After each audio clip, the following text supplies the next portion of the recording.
A filosofia para crianças foi originalmente desenvolvida por Matthew Lipman e Anne Sharp nos Estados Unidos da América no final dos anos 60.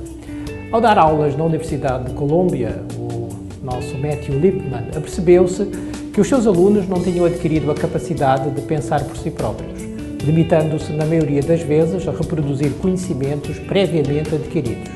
Lipman concluiu que era preciso desenvolver nos alunos a capacidade de pensar antes destes chegarem ao nível universitário. Filosofia para crianças tem como objetivo introduzir de forma intencional e sistemática a investigação filosófica na formação das crianças, desde os primeiros anos da educação formal e da educação informal. Podemos dizer que a principal tarefa do professor é de criar condições para que as crianças aprendam os conceitos de forma reflexiva e não de forma mecânica, ainda que, algumas vezes, tenhamos de recorrer a exercícios para bem realizar estas tarefas. Se a educação deve realizar a tarefa de aprender a usar a palavra para significar a experiência, então há uma dimensão filosófica em toda a atividade docente. Fazer filosofia com as crianças é criar a prática de pensar em um ambiente onde o questionamento sobre conceitos comuns, centrais, controversos e problemáticos de experiência infantil possam ser adequadamente investigados e não simplesmente respondidos com as nossas conhecidas verdades absolutas ditadas pela experiência do adulto. O pressuposto deste paradigma educacional é o de que a educação deve começar onde está a criança e não onde está o professor. A educação do pensamento pretende-se, com o clubinho da filosofia, aprimorar a capacidade de pensar.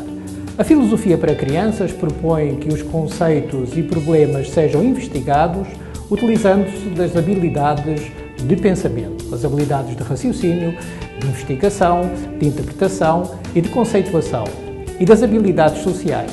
As habilidades são capacidades adquiridas pela experiência que permitem um pensar bem sobre os conceitos e sobre os problemas.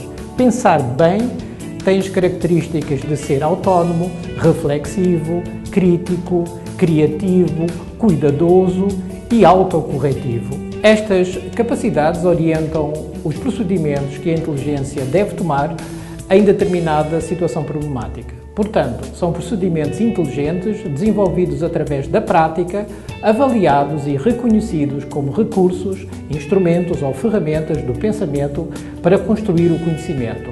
Elas são constituidoras da inteligência humana. Entre as habilidades desenvolvidas e aprimoradas no clubinho da filosofia, podemos destacar algumas. Entre elas, o raciocínio. O raciocínio ajuda o aluno a inferir, a comparar, a identificar semelhanças e diferenças, a contrastar, dar razões, definir, aplicar critérios, detectar pressupostos, ambiguidades e contradições.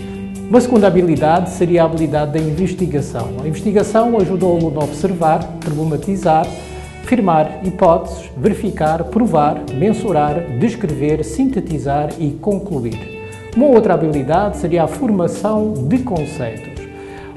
Estabelecer relações de parte-todo, meio-fim, causa-consequências, definir, generalizar. Uma outra habilidade também em foco seria a interpretação ou tradução, que ajuda o aluno a parafrasear, a narrar, a descrever, a interpretar, a perceber implicações e também a criticar. As habilidades sociais dizem respeito às capacidades de trabalho com o outro na comunidade. Elas estão ligadas à empatia, à forma de lidar com as próprias emoções, à descentralização e ao agir com base em regras estabelecidas em comum.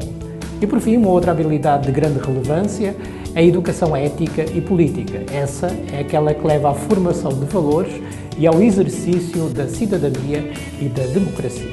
A filosofia para crianças é um projeto revolucionário que visa a formação integral das crianças e que, aos poucos, se vem constituindo em um novo paradigma da educação. A educação do pensamento. Esta é a grande proposta do Clubinho da Filosofia. quero fazer o que meus pais me pedem. Eu quero fazer o que meus professores esperam de mim. Mas eu também tenho os meus pensamentos. Eu também quero aprender a resolver problemas. Eu também. Eu nasci para caminhar e não para me satisfazer com as coisas como estão. Eu quero ser um pensador e não repetidor de ideias. Eu quero ser criativo. Para isso eu tenho que desenvolver minha capacidade de libertar no imaginário. Eu quero aprender a pensar antes de reagir. Eu quero aprender a gerir os meus pensamentos.